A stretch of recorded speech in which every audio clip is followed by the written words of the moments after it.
हरे कृष्णा। भगवत गीता की इस वीडियो में हम शुरू करेंगे 18वें अध्याय का 67वां श्लोक। ये श्लोक बड़ा रहस्यमयी है।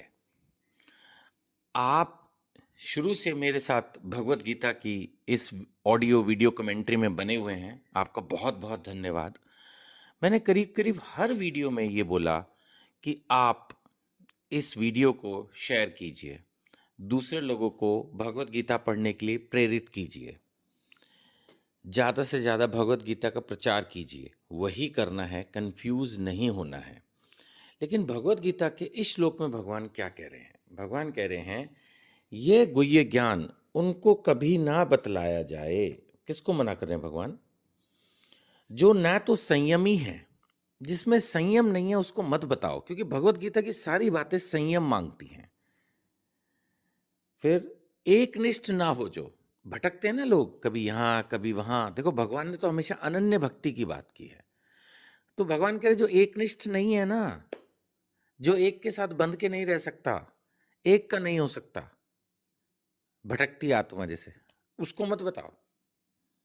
ना भक्ति में रत है, कुछ करता ही नहीं भक्ति से रिलेटेड, और ना ही उससे जो मुझसे द्वेष करता है। एक्चुअली जब आप बोलते हो कि भगवान तो सबसे बड़े हैं, सभी देवताओं से ऊपर हैं, उनसे बड़ा उनके इक्वल कोई नहीं, तो बहुत लोग इस बात से चिढ़ जाते हैं। फिर वो भगवान से द्वेष करने लगते हैं, ईर्ष्या करने लगते हैं। ऐसे लोगों को भी भगवत गीता का ज्ञान नहीं बताना चाहिए। मोटी मोटी बातें बता सकते हो, बट एकदम डीप नॉलेज, आपको क्या लगता है भगवत गीता की डीपेस्ट नॉलेज क्या है? डीपेस्ट नॉलेज है भगवत गीता की कि भगवान श्री कृष्ण ही परम भगवान है।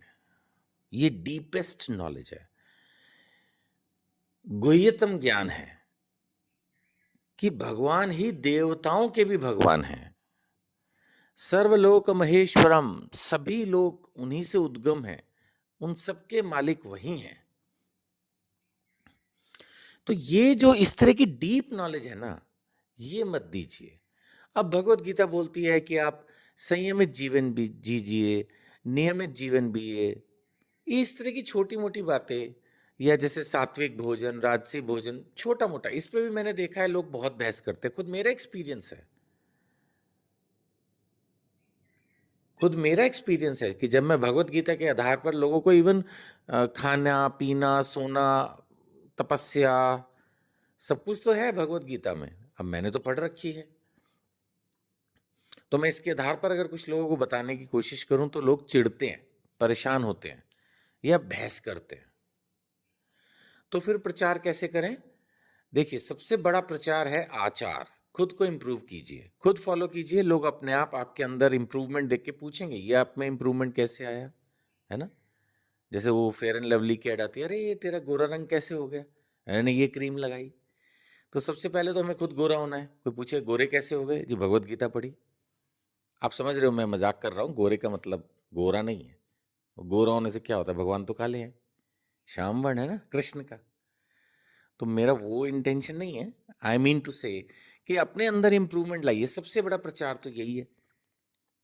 वैसे भी भगवत गीता में तीसरे अध्याय में भगवान ने कहा था ना कि अगर आप इनको एक बार में सारा ज्ञान दोगे तो ये विचलित होंगे। भगवान ने स्वयं इस चीज को इंडिकेट किया है, specially for person like me, जो कि भगवत गीता प्रचार करने की कोशिश करता है।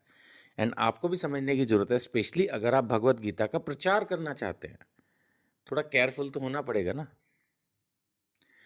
तो ये पॉइंट सबसे इंपॉर्टेंट है कि हमें ये समझना है कि हमें भगवत गीता की गुह्यतम बातें जो है, कि बस भगवान ने कहा है मेरे को ही नमस्कार करो, मेरी ही पूजा करो, ये इस तरह के श्लोक आप इस तरह के फालतू लोगों को ना बताएं। उनको जनरल अगर वो पूछें भी तो बता के खत्म कर दें, लेकिन जो भगवान की भक्ति करना चाहते हैं उनको पूरा ज्ञान दें, उसमें कोई प्रॉब्लम नहीं है ना? सो हमें प्रचार करते वक्त थोड़ा सा प्रचार किसको कर रहे हैं वो पात्र भी देख लेना, नहीं तो वो आप ही को परेशान कर देगा। फायदा क्या होगा? माना आप हर किसी ऐरे गहरे को भगवत गीता का पूरी डीप नॉलेज देना शुरू कर दोगे तो वो परेशान करेगा आपको, कोई फायदा नहीं है। मेरा खुद का एक्सपीरियंस है, बहुत कम बहुत कम बहुत कम लोगों को भगवत गीता की नॉलेज में इंटरेस्ट है। कोई बात नहीं, आप, भगवान ने कहा था ना, भगवत गीता के 7वें अध्याय के तीसरे श्लोक में भी कहा था ना मनुष्याणाम सहस्त्रेषु, सहस्त्रेषु हजारों में से कोई एक, भगवान ने कहा था, इसको जानने की कोशिश करेगा। तब आप देख लो, आपने 1000 लोगों को प्रचार, हजारों का है भगवान ने तो बल्कि, हजारों को प्रयास करोगे तब एक आदमी आपसे भगवत गीता की नॉलेज समझने, अब आपने तो पूरी पढ़ ली है ना, और आप समझ गए हो, अरे भाई कितना कुछ बताया भगवान ने, ये तो मिस हो रहा था जीवन में। स्पेशली अगर आपने पहली बार भगवत गीता पढ़ी है तो आंखें ऐसे खुल गई होंगी चौड़ी चौड़ी होके। तो आप भी चाहोगे कि आपके जितने यारे प्यारे हैं, आपके मित्र हैं, वो सब भगवत गीता पढ़ें, लेकिन वो नहीं पढ़ेंगे ना, तो आपको निराश नहीं होना है। आपने प्रयास करना है, एक आध आदमी मिल जाएगा जो सुनेगा, और बस वही परफेक्शन है। खुद आपको क्या लग रहा है मैंने कोई लाखों भक्त बना लिए? तो प्रभुपाद जी की ताकत थी कि पूरे ब्रह्मांड में भगवत गीता पहुंचा दी। अब हर किसी में इतनी ताकत तो नहीं है ना, और भगवान हमसे उतनी ताकत चाह भी नहीं रहे हैं। प्रभुपाद जी को तो स्वयं भगवान ने भेज दिया था। हम तो साधारण जीव हैं, इसलिए अब आपने प्रचार के एंगल से ये चीज़ सुन ली कि ये गुह्यतम ज्ञान उनको कभी ना बताया जाए। ऐसा नहीं कि भगवत गीता का कुछ भी किसी को ना बताया जाए, भगवान ने कहा गुह्यतम ज्ञान, जो उसकी खास कॉन्फिडेंशियल श्लोकाज हैं, ये गुह्यतम ज्ञान उनको कभी ना बताया जाए। न संयमी है, न एकनिष्ठ, न ये भक्ति में रत हैं, और मुझसे द्वेष करते हैं। ठीक है जी भगवान जी, नहीं बताएंगे, जो आपकी आज्ञा है। वैसे हमारे लिए क्या है, अब भगवान आ गए हैं प्राइज मनी पर। जो आपने पूरे दिन भगवत गीता बैठकर पढ़ी, सुनी, उसमें अब आपको क्या जो है प्राइज मिलेगा, क्योंकि कहीं ना कहीं जब पढ़ी सुनी तो कुछ ना कुछ आपने प्रयास जो है भगवत गीता के लिए जरूर किया होगा। तो भगवान कह रहे हैं, जो व्यक्ति भक्तों को यह परम रहस्य बताता है वह शुद्ध भक्ति को प्राप्त करेगा और अंत में वह मेरे पास आएगा। बड़ा क्लियरली लिख दिया। मुझे आज भी याद है कि एक बार एक भक्त ने मेरे पीछे ही पड़ गया, वो व्हाट्सएप पर ही था, यानी आप बताओ, आज के ज़माने में हर कोई अपने बिजनेस पे ध्यान देता है, जॉब पे ध्यान देता है, ये आप भगवत गीता के पीछे क्यों पड़ रहते हो? आपको क्या फ़ायदा है? अब उसने तो कभी भगवत गीता पढ़ी नहीं, उसको लग रहा है कुछ ना कुछ डायरेक्टली इनडायरेक्टली शायद इससे काम धंधा होता होगा। तो बड़ा ही उसको मुश्किल हो गया था समझाना। ये श्लोक का भी थोड़ा बहुत रेफरेंस दिया कि भगवत गीता में भी, अब उसको पता ही नहीं 18 अध्याय है क्या, ये वो तो कुछ समझ में आएगा नहीं उसको। तो मैंने कहा वो गीता में ही लिखा है, थोड़ा बहुत बताने का प्रयास किया, लेकिन वो बहुत ज़्यादा उस बात को समझ ही नहीं पा रहा था। उसको लग रहा था जरूर इसमें कोई चालबाजी नौटंकी है। देखो, जो जैसा होता है वैसे ही सोचता है। अब अगर माना मैं, कोई व्यक्ति ऐसा हो जो 1 रुपया भी किसी को दान में ना दे, और कोई दान दे रहा हो, तो उसको लगा भाई इसमें कुछ गड़बड़ है, क्योंकि वो खुद कभी 1 रुपया ध्यान नहीं देता, तो उसको लगता होगा अगर कोई दान दे रहा है तो इसमें भी कुछ घोटाला है। तो ऐसे कोई आदमी ना कभी भगवत गीता पढ़े, ना समझे, ना किसी को बताया हो कि ये क्या है, क्योंकि आदमी को लगता है इस धरती पे सर्वश्रेष्ठ तो मैं खुद हूं, अगर मैं ये काम नहीं करता कोई और कर रहा है तो कुछ ना कुछ तो इसमें लोचा है।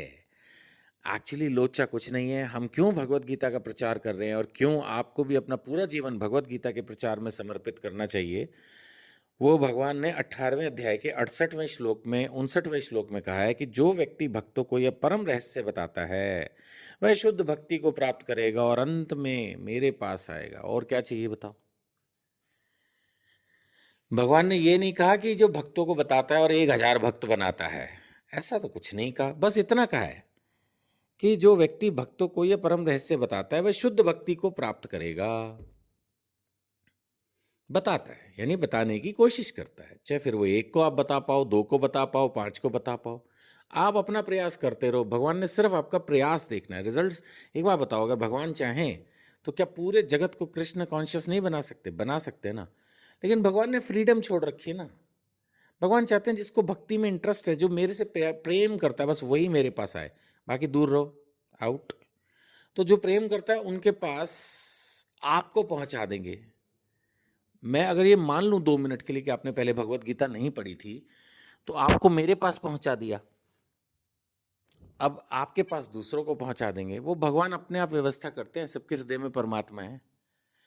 तो आपने भगवत गीता का प्रचार जरूर करना है। भगवान ने कहा जो व्यक्ति भक्तों को यह परम रहस्य बताता है वह शुद्ध भक्ति को प्राप्त करेगा और अंत में मेरे पास आएगा। इससे भी बड़ी बात भगवान 69 में कहेंगे, 18.69। इस श्लोक में भगवान कह रहे हैं, इस संसार में उसकी अपेक्षा, किसकी अपेक्षा? जो परम रहस्य बता रहा है, कोई अन्य सेवक ना मुझे प्रिय है और ना कभी होगा। 68 से भी 69 और ऊपर चला गया एक श्लोक। 68 में तो कह दिया कि उसको मोक्ष मिल जाएगा, 69 में कहा है उससे प्यारा मुझे कोई नहीं होगा। यानी मुझे तो ऐसा लगता है कि भगवत धाम में जब मैं जाऊंगा, भाई मैं तो भगवत गीता का प्रचार करता हूँ। अब आप देख लो, मेरे को क्यों कॉन्फिडेंस है मैं भगवान के धाम में जाऊंगा, क्योंकि भगवान ने कहा है कि जो भगवत गीता का प्रचार करता है वो मेरे पास आएगा। अब मैं इस बात को ना मानूं? मैं तो इस बात को सुन के बहुत खुश हुआ था जब मैंने पहली बार भगवत गीता पढ़ी और लग गया इसके पीछे, अरे वाह ये तो मिल गया। और भगवान कह रहे हैं ना उससे ज्यादा अधिक प्रिय कोई भक्त है ना और होगा। अब मैं खुद देखो ना, इतने दिनों से ये भगवत गीता की रिकॉर्डिंग में लगातार बोल रहा हूँ कि भगवान की बात पे विश्वास करो, भगवान की बात पे विश्वास करो, वो उन्होंने ही सारी सृष्टि बनाई, वही सब कुछ है।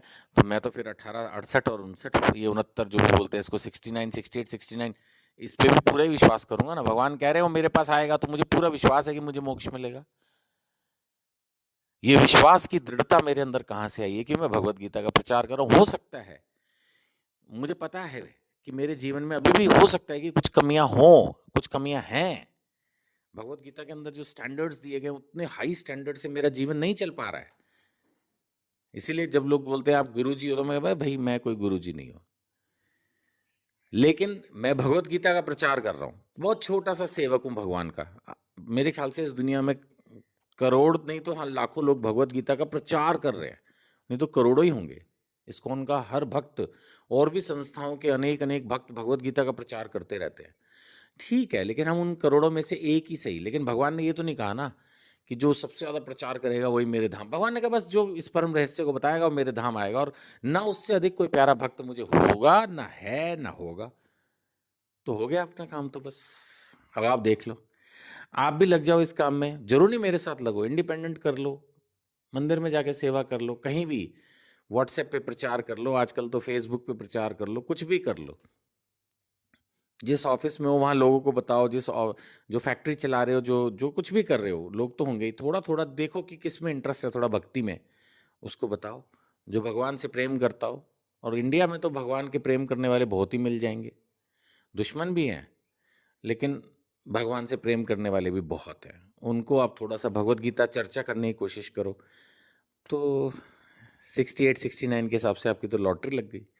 जीवन का लक्ष्य ही क्या है मनुष्य के, आप मुझे बताओ? मोक्ष। और अगर हमें सिर्फ भगवत गीता का प्रचार करके मोक्ष मिल रहा हो तो करो, ये तो आसान है, सबसे ही आसान है। समझ आपने ली है ना? ऑडियो वीडियो आपके पास है, कोई श्लोक पे अगर अटक भी जाओ उसको दोबारा सुन लो, नंबर है उस पर। कहीं बात अगर आप मुझसे करना चाहो मुझसे बात कर लो, कितना आसान है। ये तो मोक्ष प्राप्ति का सरलतम रास्ता मिल गया। मैंने तो जब पहली बार पढ़ा था तो हिल गया। अब मेरे ख्याल से आपने भी अगर पहली बार ही पढ़ा और सुना है तो शायद आप भी अंदर थोड़ा हिला हिला महसूस कर रहे होंगे। अरे ये इतना आसान, बस भगवत गीता का प्रचार करना और भगवान मोक्ष दे देंगे, शुद्ध भक्ति प्रदान कर देंगे। Yes yes yes. और पढ़ते हैं अगले श्लोक अगली वीडियो में। हरे कृष्णा।